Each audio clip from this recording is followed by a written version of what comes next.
রাসূল সাল্লাল্লাহু আলাইহি ওয়াসাল্লাম শ্রেষ্ঠ নবী হওয়া সত্ত্বেও তার উপরে জাদুর প্রভাব পড়েছে, এটা কি স্বাভাবিক? হ্যাঁ, অবশ্যই স্বাভাবিক। আর দুনিয়া বিল ওয়াসাইল লা বিল ফাজাইল, আরবিতে একটা প্রবাদ আছে, দুনিয়া তার সিস্টেমে চলবে।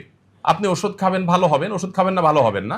আপনি অসাবধানতা থাকবেন, আপনি অসুস্থ হবেন, সাবধান হবেন, অসুস্থ হবেন না। কোরআনে ইব্রাহিম আলাইহিস সালাম এক কঠিন আদব শিখিয়েছেন আমাদেরকে। আপনারা সবাই আয়াতগুলো অলরেডি তারাবিতে পড়া হয়ে গেছে, আপনারা জানেন। ওয়াল্লাযী হুয়া ইউহয়ী ওয়া ইউমীত, কি জানেন আয়াতটা? ওয়াইদা মারিজতু ফাহুয়া ইয়াশফিন ওয়াল্লাযী ইউমীতুনি সুম্মা ইউহয়ীন। তিনি সে আল্লাহ। আল্লাহ পরিচয় দিতে গিয়ে তিনি তার কওমকে বলেছিলেন যে তিনি আমাকে জীবন দেন, তিনি আমাকে মৃত্যু দেন। এগুলো সবগুলো আরবি গ্রামার যারা বোঝেন, আরবি গ্রামার অনুযায়ী মুতাআদ্দি ফেল, অর্থাৎ এমন ক্রিয়া যে ক্রিয়াতে কর্তা এবং কর্ম আলাদা থাকে।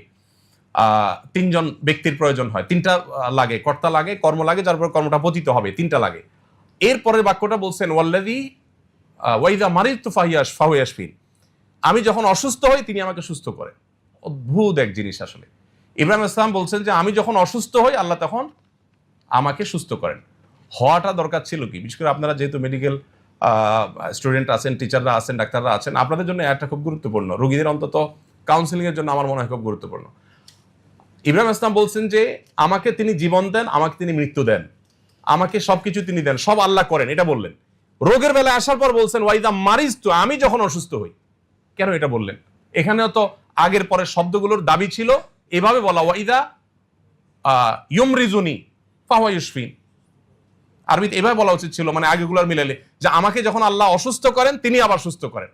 অসুস্থতাটাকে আল্লাহর দিকে সম্বন্ধ করেন নাই, অসুস্থতাকে নিজের দিকে সম্বন্ধ করেছেন। কারণ অসুস্থতাটা আমি বাধাইছি, আমার অসতর্কতার কারণে, দোষটা আমার। আল্লাহ সুস্থ করেন আপন অনুগ্রহে।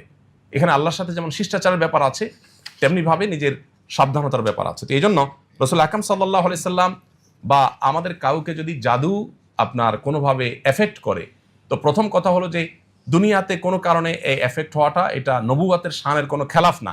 তবে হ্যাঁ, এটাও ঠিক যে রাসূল আকরাম সাল্লাল্লাহু আলাইহি সাল্লামের এই জাদুগ্রস্ত হওয়ার ঘটনা দ্বারাই কিন্তু আমরা সূরা ফালাক নাস পেয়েছি, জাদু থেকে মুক্তির উপায় পেয়েছি। এটা যদি না হতো হয়তো আমরা উপায় জানতাম না। আল্লাহ তাআলা এটা তার নবীর মাধ্যমে ঘটিয়েছেন আমাদেরকে সমাধান দেওয়ার জন্য।